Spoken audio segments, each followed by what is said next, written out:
agar hidup kita lebih berbahagia di dunia dan mudah-mudahan juga di akhirat. Berusaha hidup tanpa hutang. Berusaha hidup tanpa hutang. Nabi SAW di antara doa yang paling sering Nabi baca, Allahumma inni a'udzubika minal ma'tham wal maghram. Ya Allah, aku berlindung kepada Engkau dari perbuatan dosa dan hutang. Maka faqala lahu qail, ada yang bertanya kepada Nabi SAW, ma aktsara ma tasta'idzu minal maghram. Ya Rasulullah, betapa sering engkau berlindung kepada Allah dari berhutang. Maka Nabi menjelaskan kenapa Nabi sering berdoa dengan doa tersebut. Kata Nabi SAW, innar rajula idza gharima haddatha fakadzaba. Sungguhnya seorang kalau dia sudah berhutang, maka dia akan berbicara dan dia berdusta. Wa wa'ada fa akhlafa. Kalau dia sudah berjanji, dia akan menyelisihi. Dan inilah contoh ya musibah yang dialami oleh orang-orang yang terlilit hutang. Ya. Kenapa? Ditagih, akhirnya dia enggak punya uang, dia ngomong, ya, minggu depan insyaallah. Padahal enggak ada duitnya sama sekali. Ya, besok, nanti malam. Enggak ada apa duit. Bohong. Janji bulan depan enggak ada. Membuat orang jengkel sama dia, membuat orang marah sama dia. Ya. Makanya kata Nabi SAW, la tukhifu anfusakum ba'da amniha. Kata Nabi SAW, janganlah kalian menjadikan diri kalian terjebak dalam kekhawatiran setelah kalian merasa tentram. La tukhifu anfusakum ba'da amniha. Jangan buat kalian terjebak dalam kegelisahan setelah kalian merasa tentram. Apa itu hutang? Orang kalau sudah terlilit hutang, ya, maka hidupnya tidak tentram, apalagi ditagih terus sama yang menghutangkan kepada dia. Ya, apalagi ternyata hutangnya riba, lebih parah lagi. Apalagi ini nonton televisi ternyata banyak yang disita, wah, jantungnya hampir tersita sama bank ya. Takut dia, dan itu kejadian orang takut, gelisah, akhirnya gulanya naik, ya, kolesterol tinggi. Ya. Kenapa? Karena kekhawatiran, ketakutan itu dialami oleh orang-orang yang berhutang. Ya. Sebagian orang cuek dengan hutangnya, dia hutang, ya, dia nipu orang. Itu untuk kita tidak. Ini orang tidak beriman. Kita bicara tentang orang yang beriman. Orang yang beriman dia pasti gelisah dengan hutangnya. Kalau dia tidak gelisah dengan hutangnya, dia tidak beriman berarti. Imannya enggak beres.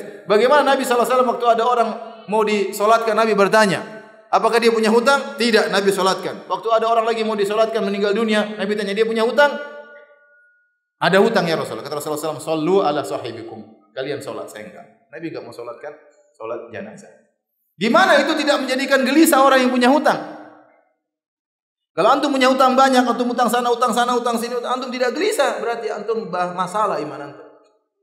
Antum tidak peduli dengan akhirat antum. Orang yang peduli dengan akhiratnya, dia pasti gelisah dengan hutang yang terlilit pada dirinya. Karena ini hak orang, akan dimintai pertanggungjawaban pada hari kiamat kelak. Nabi pernah tidak mau solatkan orang yang tidak bayar hutang. Jadi hidup ini kalau tidak punya utang, tentram. Pedagang yang tidak punya utang, tentram.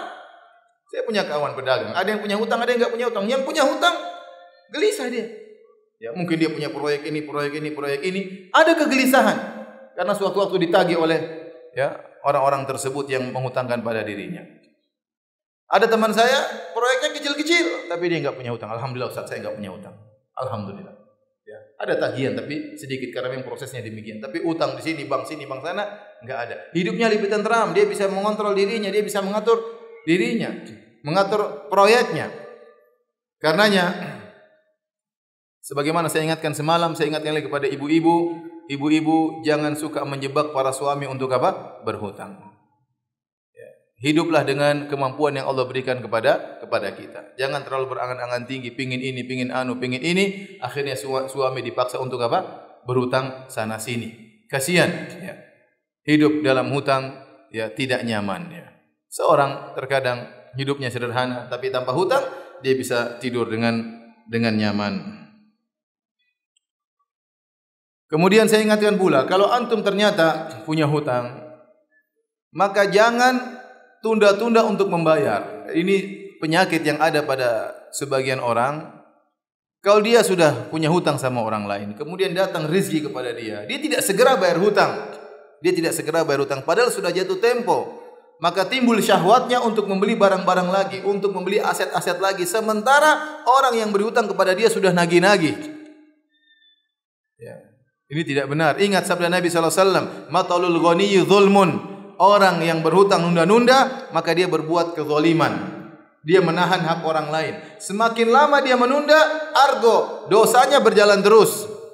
Sudah jatuh tempo sekarang. Dia punya uang tapi dia gunakan lagi buat ini, dia buat ini lagi sehingga tidak punya uang lagi, ada uang lagi tidak bayar lagi sampai 2 tahun utangnya tertunggak 2 tahun padahal dia mampu bayar, argo dosa jalan terus selama 2 tahun. Waliyadzubillah. Enggak boleh. Enggak boleh kita nunda-nunda membayar hutang. Kemudian sebagian orang tidak beradab, ikhwan. Sebagian orang tidak beradab. Dia menjadikan orang yang pinjamkan uang sama dia kalau nagih sampai mengemis-ngemis sama dia. Subhanallah. Ente dulu waktu mau pinjam uang sama dia, ente ngemis sama dia dengan melas, dengan penuh kesedihan. Ya akhi, saya lagi ini, tolong bantu saya, tolong bantu saya. Mungkin nangis, entah air mata buaya atau air mata kelinci, saya tidak tahu ya. Kemudian akhirnya dikasih duit. Setelah itu ente pinjam terus waktunya dia nagih. Enggak ada, belum enggak ada. Sampai orang yang nagih itu ngemis-ngemis. Sampai kalau pas antum bayar, orang yang nagih bilang jazakallah khairan.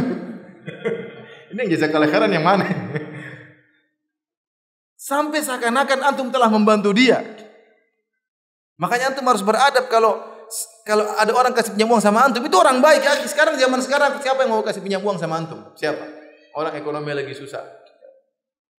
Mau pinjaman banyak, bank riba siap kasih pinjaman, bahkan SMS masuk terus ke HP saya. Butuh ini, butuh ini, butuh ini, butuh ini. Gampang, mudah, ya.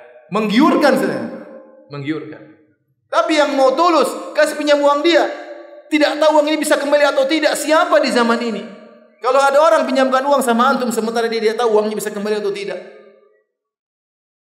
itu berarti orang baik. Antum harus ingat jasa baiknya.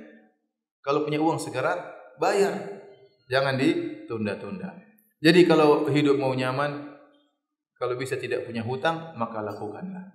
Kalau tidak bisa punya hutang, maka lakukanlah. Kalau harus berhutang, tidak ada masalah. Hutang tidak dilarang. Syariat membolehkan kita berhutang, pinjam uang, tetapi pilihlah pada kebutuhan-kebutuhan primer yang benar-benar kita terdesak, membutuhkan bantuan baru. Adapun kita berhutang untuk beli kebutuhan-kebutuhan sekunder, ya buat apa? Dia punya HP, ingin HP yang lebih mewah. Apakah kebutuhan HP yang mewah tersebut primer? Kalau enggak, ngapain utang sana? Kalau ente punya duit enggak ada masalah.